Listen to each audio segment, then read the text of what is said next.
Radhe Radhe listeners, video को share करना मत भूलिएगा। तो चलिए स्टार्ट करते हैं। अब बारी हम तीनों में से किसी एक की थी। You French cut come here. बारी नवेंदु जी की आई। नवेंदु जी ने अपने कपड़े ऐसे ठीक किए जैसे किसी इंटरव्यू में जा रहे हों और फिर उस सीनियर के पास पहुँचे। Tell me about your hobbies. Senior ने कहा, सर मेरा शौक डार्टियोलॉजी। नवेंदु जी ने गर्व से हर अक्षर पर रुकते हुए कहा, what, please come again. Senior ने गुस्से में कहा, अरे बड़ा शौकीन बैच आया है अब की बार। एक तो धरने का बात करता है, दूसरा डालने डलवाने का। दाढ़ी वाले उस सीनियर ने कहा जिसके दाढ़ी की स्वतंत्र बाल दुबे जी गिन चुके थे। सर मुझे पोस्ट कार्ड जमा करने का शौक है, उसे ही डाल्टियोलॉजी कहते हैं। नवेंदु जी ने कहा, that is deltiology you idiot. Anyway, आपका शौक संग्रह करने से जुड़ा हुआ है, जानकर अच्छा लगा। सीनियर ने कहा, थैंक यू सर, कहकर नवेंदु जी ने राहत की सांस ली। उन्होंने जानबूझकर यह हॉबी बताई थी। उनका सोचना यह था कि इस हॉबी से कोई पूछ ही क्या सकता है। ठीक है, एक काम कीजिए, आप अपने किसी भी दोस्त के कमरे से बिना उसे बताए एक किताब संग्रह करके लाइए। और हाँ, ध्यान रहे आपका वो दोस्त कमरे में ही होना चाहिए, तब आप सफल संग्रहकर्ता माने जाएंगे। आपके साथ कमरे के बाहर तक मैं चलूँगा। सीनियर ने नियम बताते हुए टास्क सौंपा। लेकिन सर, ये तो चोरी करना हुआ ना, रविंदु जी ने डरते हुए कहा। अरे, तो क्या कल किताब वापस नहीं करोगे? एकदम चोर हो क्या जी? सीनियर ने गुस्साते हुए कहा। सॉरी सर, नविंदु जी ने कहा। चलो फिर जल्दी चलो और 10 मिनट में वापस आओ, सीनियर ने हड़काते हुए कहा।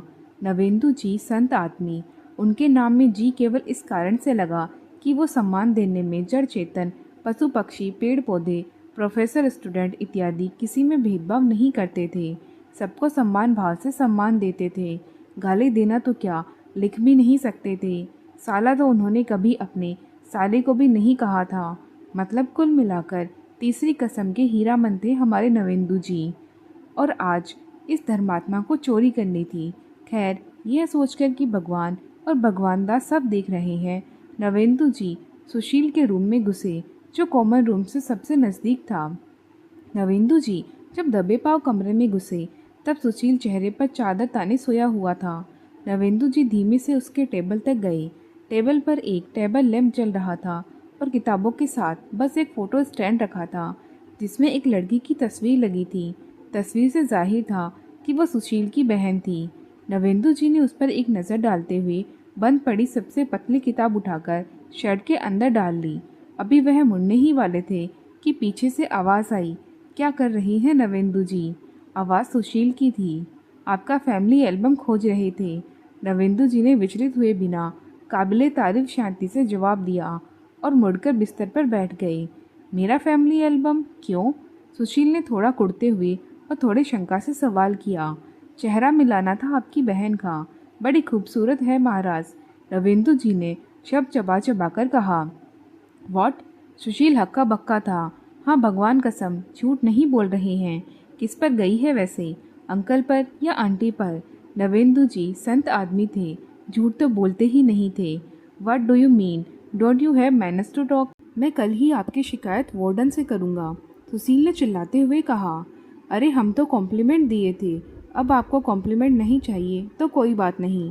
लेकिन देखिए सुशील जी, नाराज़ मत होइए। गेट आउट फ्रॉम हियर, सुशील ने डांट कर कहा। जा रहे हैं, लेकिन एक बात कहेंगे सुशील जी, गर्लफ्रेंड की फ़ोटो लगाने की उम्र में आप बहन का फ़ोटो लगाएंगे तो यही सब होगा। अब देखिए, अगर यहाँ गर्लफ्रेंड का फ़ोटो होता तो जस्ट गेट आउट, सुशील जोर से चिल्लाया। ऐसा ही ये कन्फ्यूज़न इंसाफ मैं करूँगा फिल्म में राजेश खन्ना को हो गया था, जिससे कि नवेंदु जी ने अभी अधूरा ही ज्ञान दिया था कि सुशील चिल्ला उठा, निकल जाइए जल्दी से। जा रही हैं सुशील जी, लेकिन आप अपना तबीयत मत खराब कीजिएगा। यही सब सोच सोच के नवेंदु जी ने चिंता जाहिर की। अरे मेरे बाप, जा यहाँ से, सुशील अब की बार दोनों हाथ जोड़कर बोला। नवेंदु जी किसी को रोता नहीं देख सकते थे। जब उन्हें लगा कि अगर अब वह नहीं निकले तो सुशील उनके पैरों पर गिर जाएगा, तब वह निकल गए। हालांकि उनका विचार था कि सीनियर को किताब देने के बाद वह फिर से सुशील के पास आकर उसे ज्ञान देंगे, लेकिन उनके बाहर निकलते ही सुशील ने धड़ाम की आवाज़ के साथ दरवाज़ा बंद कर लिया। नवेंदु जी ने किताब सीनियर को दिया। उनकी रगड़ाई ख़त्म हो चुकी थी। वह उसी सीनियर के साथ साथ रिक्रिएशन रूम में वापस आ गए। अब बारी मेरी या दादा में से किसी एक की थी, लेकिन बारी किसी एक की नहीं बल्कि दोनों की एक साथ आई।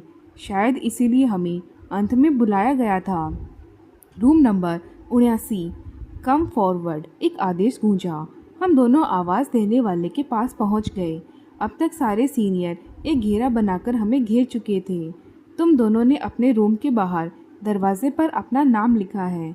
दरवाज़ा क्या तुम्हारे बाप का है? हौसला पस्त कर देने वाली एक आवाज़ पूरे कमरे में गूंज गई।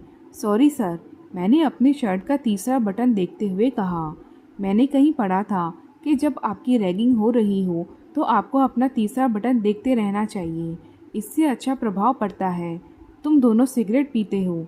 दाढ़े वाली सीनियर ने पूछा। नो सर, मैंने कहा। यस सर, दादा ने कहा। क्यों पीते हो? सवाल दादा से था। दुनिया के 84% लिटरेट पीते हैं और मैं इलिटरेट नहीं होना चाहता, इसीलिए, दादा ने सीधा जवाब दिया। अच्छा, मतलब तुम खुद को लिटरेट मानते हो? सीनियर ने तल्ख अंदाज में कहा। मैं लिटरेट हूँ, दादा ने भी सीधा जवाब दिया। बड़ी डेयरिंग है बाबू, तुमको तो काम भी डेयरिंग वाला देना पड़ेगा। क्या कहते हो भाई लोग? उस सीनियर ने अपने बाकी साथियों से पूछा। सब लोग आपस में राय शुमारी करने लगे।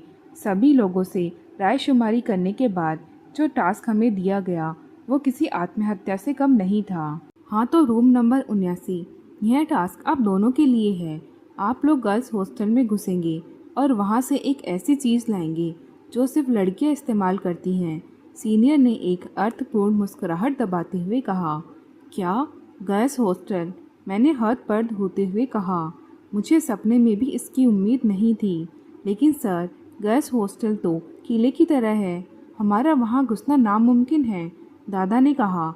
जैसे अगर मुमकिन होता तो उसे यह टास्क मंजूर था। That is not your concern.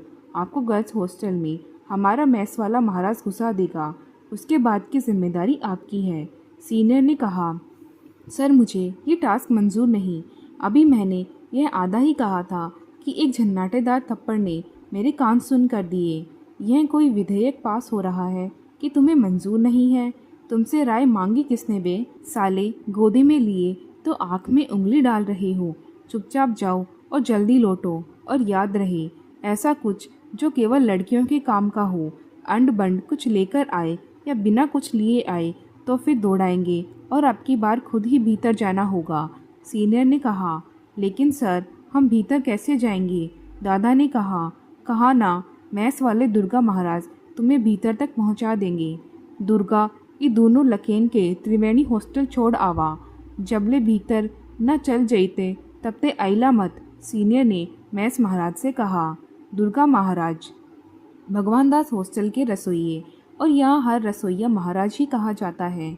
भयानक प्रतिस्पर्धा के इस दौर में अपने आप को यहाँ बचाए रखने के लिए दुर्गा महाराज के पास भी सीनियरों की बात मानने के अलावा और कोई चारा नहीं था। संभव था कि जब अगले साल हम सीनियर हो तो दुर्गा महाराज हमसे मिल जाएं, अतः वह प्रकृति के नियम के अनुरूप ही काम कर रहे थे।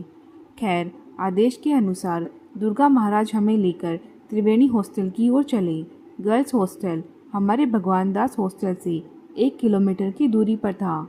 रास्ते भर दुर्गा महाराज हमें डू एंड डोंट्स समझाते रहे। ये गमछा गर्दन पर रख लीजिए, तब नू लगेगा कि आप लोग भी रसोइया है। कोई कुछ पूछे तो बोल दीजिएगा कि दुर्गा का भतीजा है। दीदी लोग अरे तरे करके बात करें तो खिसियाएगा नहीं, ना तो सब गड़बड़ हो जाएगा। अलग अलग दीदी लोग का अलग विचार होता है नू। एगो पॉलीथीन धो लीजिए, जो सामानवा लाना है उसको रखने में आसानी होगा, महाराज ने मुस्कुराते हुए कहा। आप चुपचाप नहीं चल सकते, मैंने गुस्से से कहा। अरे हम तो आप लोग के भले के लिए कह रहे थे, निकलते समय चेकिंग में धरा गए तो सब गड़बड़ हो जाएगा, दुर्गा महाराज ने नाराज़ होते हुए कहा। फिर तमाम रास्ते दुर्गा महाराज कुछ नहीं बोला, हम दोनों भी कुछ नहीं बोले। मुझे यह तो अंदाज़ा था कि सीनियर के टास्क का आशय क्या है। जितना ही मैं उन चीज़ों को अपने दिमाग से निकाल रहा था, उतनी ही संख्या में वह मेरे दिमाग में आती जा रही थी। मैं खुद को उन ख्यालों से अलग कर पाता इससे पहले ही हम त्रिवेणी हॉस्टल के गेट पर थे। गेट कीपर दुर्गा महाराज को पहचानता था। थोड़ी दुआ सलाम के बाद दुर्गा ने कहा, दोनों जने हमारे गांव के हैं, आज से यहाँ केदार महाराज के साथ काम करेंगे। ठीक है, नाम लिखवा दो, गेट कीपर ने कहा। अरे अभी नाम लिख के क्या होगा, पता नहीं एक को दिन टिकेंगे कि नहीं, कल लिखवा दीजिएगा नाम। चलो अब जाके काम करो लोग। केदार बहुत खिसियाई हरुवन, ध्यान से काम करिएगा लोग, कहते हुए दुर्गा ने हमें जाने का इशारा किया। भीतर घुसते ही मेरे शरीर में अजीब सी झंझनाहट दौड़ गई। वैसे तो मैस वाले जिधर रहते हैं वो हॉस्टल से अलग है, फिर भी मारे डर के मेरी हालत ख़राब थी।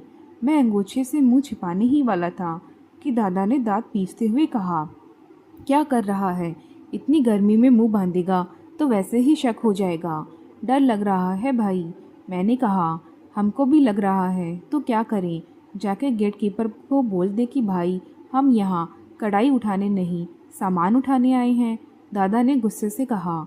तो क्या किया जाए, मैंने पूछा। कुछ मत करो, बस मेरे साथ साथ चलो, दादा ने कहा। क्या उठाएंगे भाई, मतलब क्या लेके चलेंगे, मैंने साथ चलते हुए पूछा।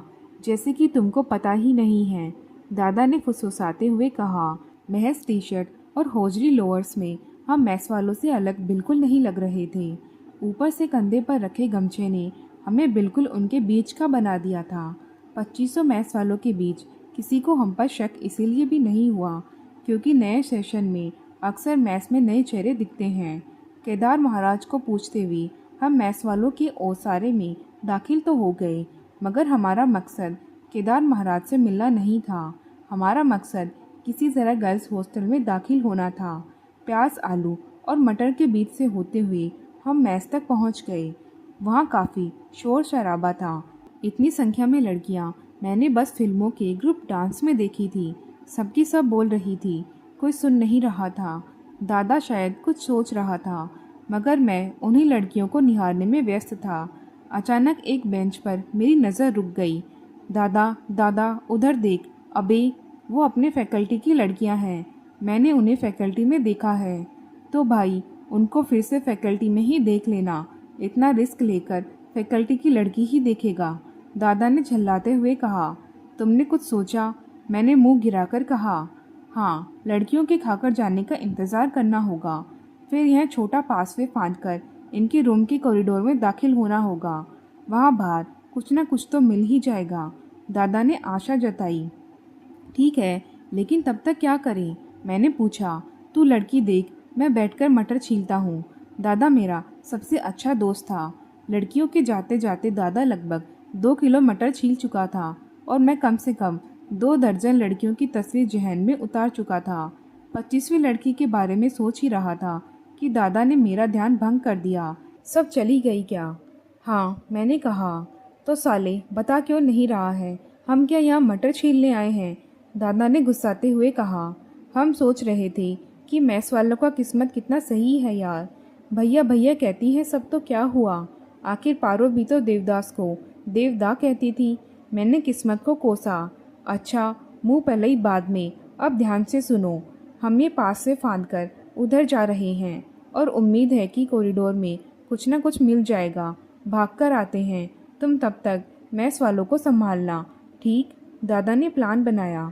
ठीक है, लेकिन दादा 2 मिनट रुक जाओ, हम बाथरूम से आते हैं, मैंने कहा। अरे यार, दादा ने खिंचते हुए कहा, तुमको हम लड़की देखने के लिए कहे थे, सोचने के लिए नहीं। नहीं यार, वो बात नहीं है, सच में ज़ोर से लगी है, मैंने कहा। मतलब कमाल है, 2 लोग बीएचयू के इतिहास में शायद पहली बार गर्ल्स हॉस्टल में घुसे हैं, वो भी मूतने के लिए, दादा ने झल्लाते हुए कहा। तूने बाथरूम देखा कहीं? मैंने बहस बंद करते हुए पूछा। इधर तो रास्ते में नहीं दिखा, तू एक काम कर, उधर देख, यह मैस से सटा जो होल जैसा है ना, शायद वहीं बाथरूम या वॉशरूम होगा। कूद के जा और जल्दी से आ भाई, काम पूरा करके लौटना भी है, दादा ने कहा। मैस के ओसारे से वॉशरूम लगभग 100 मीटर की दूरी पर था। मैं जल्दी से वॉशरूम में घुसा और आंखें बंद कर फायरिंग होने लगी। आंखें खुलते ही मैं अपना ही चेहरा देखकर डर गया। सामने छोटा सा एक शीशा लगा हुआ था। लड़कियों के वॉशरूम में भी शीशे होते हैं, हमारे तो पूरे हॉस्टल में आधा शीशा था। यही सोचते हुए मैं पैंट के जिप बंद कर चलने को ही था कि अचानक मेरी नज़र शीशे पर रखी एक चीज़ पर पड़ी। मेरे पैर कांपने लगे, मेरा दिल ज़ोर से धड़कने लगा। मैंने जल्दी से उस चीज़ को मुट्ठी में दबाया और भागता हुआ दादा के पास पहुंचा। गुरु, हो गया काम, मैंने पहुंचते ही कहा। हाँ, चेहरा बता रहा है, दादा ने मुझे पासे पर थामते हुए कहा। अबे ये नहीं, वो वाला काम, मैंने कहा। क्या बात करता है, क्या मिला, कहाँ है? दादा ने उत्सुकता से कहा। मुट्ठी में, मैंने कहा। मुट्ठी में? मुट्ठी में ले लिया तुम? खैर, तुम महान है, कुछ भी कर सकता है, दिखाओ ज़रा, दादा ने बेचैन होकर कहा। ये देखो, मैंने मुट्ठी खोल दी। लिपस्टिक? हाँ लिपस्टिक, मैंने खुश होते हुए कहा। भग साला, ये क्या उठा लाया, हमें तो। दादा कुछ सोचते सोचते रुक गया। हाँ हाँ, बोल बोल, ये कौन सा लड़के यूज़ करते हैं, ये भी तो लड़कियां ही यूज़ करती हैं, मैंने समझाते हुए कहा। जियो करेजा, तुम तो दिल जीत लिए हो, इतने दिन में पहली बार दिमाग का काम किए हो, दादा ने कहा। चलो फिर निकलने की तैयारी की जाए, मैंने कहा। बाहर निकलने के लिए वहीं एक गेट था जिससे हम भीतर दाखिल हुए थे, लेकिन अब हमें थोड़ा डर कम था। गेट से बाहर निकलते वक्त गेट कीपर ने पूछा, अब कहाँ जा रहे हो? हींग लाने। ए हॉस्टल के दीदी लोग को हींग के छोका बिना दाल नहीं नू घुटता है, दादा ने दुर्गा महाराज की नकल करते हुए कहा और हम लोग हंसते हुए बाहर आ गए। बाहर निकलते ही देखा कि दुर्गा महाराज हमारी पहरेदारी में हॉस्टल के बाहर टकटकी लगाए हुए हमारा इंतज़ार कर रहे हैं। सीनियर मुतमईन होना चाह रहे थे कि हम हॉस्टल से निकलकर कहीं बाहर बाजार से कुछ नए ले आएं। हमें देखकर दुर्गा महाराज की बाछें खिल गई। हमारे थोड़ी दूर चलने पर वह पीछे से आई और कहा, बैठाया कुछ हो? मैंने इसका कोई जवाब नहीं दिया और दादा से कहा, हम दोनों का काम सबसे मुश्किल था, बाप को गाली दे देता तुम? दादा ने सवाल किया। नहीं यार, मैंने धीरे से कहा। फिर बात करता है, दादा ने कहा। यार, हो सकता है कि लिपस्टिक देखकर सीनियर भड़क जाए और फिर दूसरा काम थमा दे, मैंने शंका जाहिर की। ये भी तो हो सकता है कि अगर हम कुछ और ले जाते तो लिपस्टिक मांगी जाती, दादा ने कहा। मैंने कहा। हॉस्टल में घुसते ही दुर्गा महाराज हमसे आगे हो गए और हमें एस्कॉर्ट करते हुए कॉमन रूम में ले गए, जहाँ सारे सीनियर पहले से जमा थे। नवेंदु जी और दुबे जी दोनों मिलकर जयवर्धन को जगाने की कोशिश कर रहे थे। हमारे पहुँचते ही उसी सीनियर ने कहा, हुआ काम? हाँ, दादा ने जवाब में कहा। तो दिखाओ, आओ भाई लोग, विस्फोटक सामग्री देखा जाए। ये लीजिए, कहते हुए दादा ने लिपस्टिक उसके हाथ में दे दी। ये क्या, लिपस्टिक? हाँ, अब ये कोई लड़कों के काम की तो है नहीं, दादा ने कहा। दादा के इतना कहते ही सारे सीनियर ठठाकर हंस पड़े। कुछ ने हमारी पीठ थपथपाई, कुछ ने हाथ मिलाए, कुछ ने गर्ल्स हॉस्टल का भूगोल पूछा। थोड़ी देर की हंसी मजाक के बाद एक सीनियर ने दादा से कहा, बूझदानी टाइट है गुरु तुम्हारी, नाम करोगे तुम? थैंक यू सर, दादा और मैंने एक साथ कहा। सबने एक बार फिर हम चारों से हाथ मिलाया और फिर दाढ़ी वाले सीनियर ने कहा, आप सब लोगों से मिलकर बहुत अच्छा लगा। Welcome to BHU, welcome to law school, enjoy the journey called the golden phase of life. आप लोगों को पर्सनल या एकेडमिक कोई भी परेशानी आई, बेझिझक हमसे कहें। आपके हर सीनियर आपकी हर संभव हेल्प करेंगे। No hard feelings, no personal bias, everything done here is just to break the ice between us. चलिए अब जाइए। और हाँ, यहाँ दिए गए टास्क और आप लोगों से डिस्कस नहीं करेंगे क्योंकि अभी उनकी रगड़ बाकी है। एक बात और, रैगिंग के बारे में फैकल्टी में कोई पूछे तो आप बेहतर जानते हैं कि आपको क्या कहना है। क्लियर है? सीनियर ने कहा। यस सर, हम चारों ने एक साथ कहा। अरे जाते जाते अपने इस साथी को उसके रूम में सुलाते हुए जाओ, उसी सीनियर ने जयवर्धन के बारे में कहा। यस सर कहकर मैंने और दादा ने जयवर्धन को कंधे से उठा लिया। नवेंदु जी और दुबे जी पीछे पीछे चले। कैसे किया आप लोग ये सब? नवेंदु जी ने पूछा। मत पूछिए नवेंदु जी, बस समझ लीजिए ग्रह काट के आ रहे हैं, मैंने कहा। हमसे तो चोरी करवाया सब, सबसे घृणित कर्म। कल सवेरे ही भोलेनाथ से और सुशील नाथ से क्षमा मांगेंगे, नवेंदु जी ने सुशील का दरवाज़ा देखते हुए कहा। हमको सबसे आसान काम मिला था, बच गए, दुबे जी ने कहा।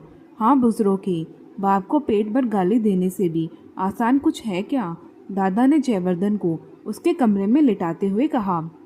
कौन बाप? किसका बाप? नाम सही बताए तो क्या फ़ोन नंबर भी सही देंगे? ऐसा ऐसा सीनियर लोग को ताबीज़ बांटते हैं हम। हमें सख्ते में डालकर दुबे जी ने कुटिल मुस्कान के साथ बात खत्म कर दी। दुबे जी को समझ पाना इतना आसान नहीं था। रैगिंग पीरियड का ख़त्म होना उम्रकैद का काट आने जैसा था। सीनियर्स ने एक फ्रेशर पार्टी देकर माहौल काफ़ी दोस्ताना कर दिया था और किसी भी तरह की मदद का आश्वासन भी दे दिया था। मैं, दादा और जयवर्धन इस रगड़ाई के बाद सीनियर्स के चहेते भी थे और आपस में अच्छे दोस्त भी। अब कहीं भी हम एक साथ ही देखे जाते। दादा को बंगाली होने के कारण सिगरेट पूर्वजों से मिली थी, इसीलिए मैस में नाश्ते के बाद अगला पड़ाव पंडित जी की पान दुकान थी। पंडित जी की दुकान सभी तरह के बहस का सेंटर पॉइंट थी। किताबें बहुत महंगी है यार, दादा ने कहा। और सिगरेट तो बड़ी सस्ती मिलती है ना, मैंने कहा। सिगरेट को किताबों के साथ कंपेयर मत कर। सिगरेट नहीं होती तो ये किताबें भी नहीं लिखी जाती। स्ट्रेस बस्टर होती है। दादा ने धुएं का छल्ला बनाया। सिगरेट इसको क्या घंटा समझ में आएगा? नया नया तो चूसना शुरू किया है। धुआं मुंह में रख के फेंक देता है और सोचता है कि बड़का अर्जुन रामपाल लग रहा है। ऐसे ने आदमी सिगरेट को बदनाम किया है। जयवर्धन ने दादा से सिगरेट लेते हुए कहा।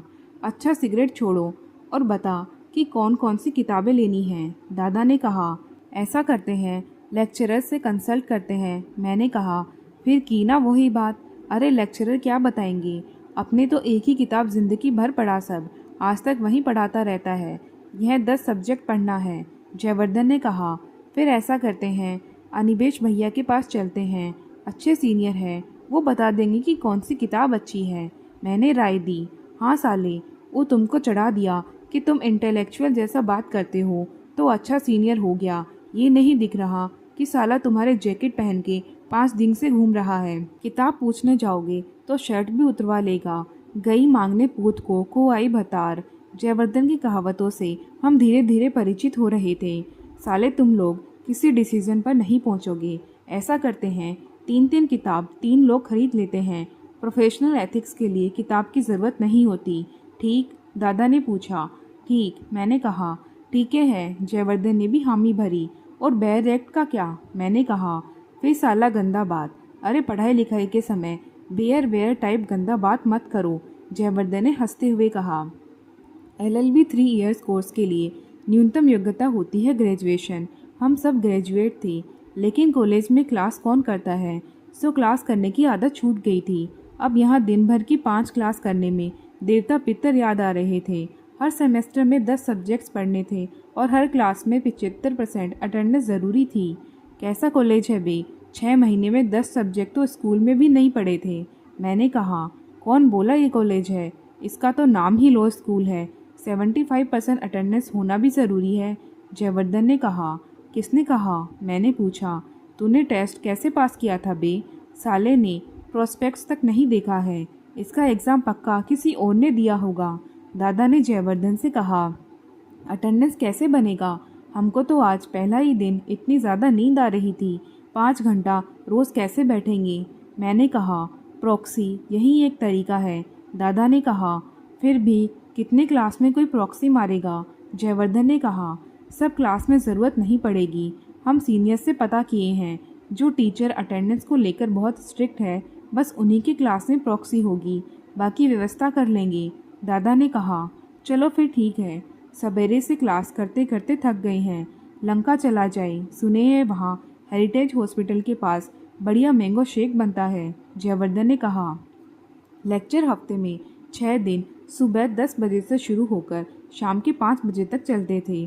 टीचर्स स्टूडेंट से ज़्यादा समय के पाबंद थे। 5 महीने में ही सिलेबस ख़त्म करने का दबाव हम पर कम, प्रोफेसरों पर ज़्यादा था, इसीलिए कोई भी क्लास खाली नहीं जाती थी। See in Hindu law there is a probability of questions being repeated and for short notes even greater chances of being repeated. Paras Diwan की किताब पलटते हुए प्रोफेसर अभय कुमार बोले।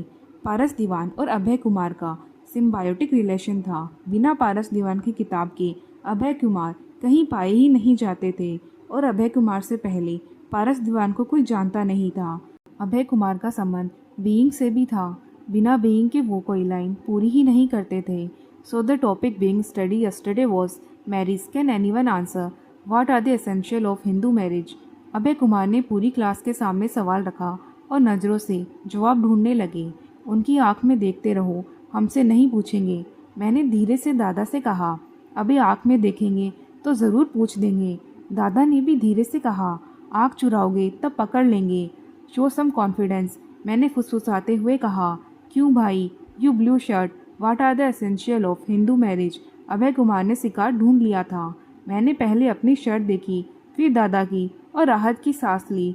हम दोनों की शर्ट नीली नहीं थी। हम नहीं जाने छी। पीछे से आवाज़ आई। सब पीछे मुड़कर देखने लगे।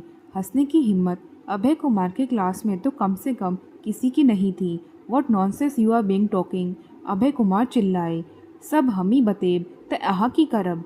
फिर जवाब उसी ठस से आया। अब की बार हंसी को बांध पाना अभय कुमार के बूते के बाहर था। पूरा क्लास हंस रहा था और अभय कुमार भी। क्यों भाई, व्हाट इज़ योर नेम? उन्होंने पूछा। रोशन चौधरी। नाम बताते वक्त नाम पर दबाव ऐसा था मानो नाम के आगे किसी रजवाड़े का टैग हो। अभय कुमार उसे देखने के अलावा कुछ नहीं कर पाए। रोशन को क्लासरूम से बाहर जाने को कह आगे पढ़ाना शुरू कर दिया। जारी है।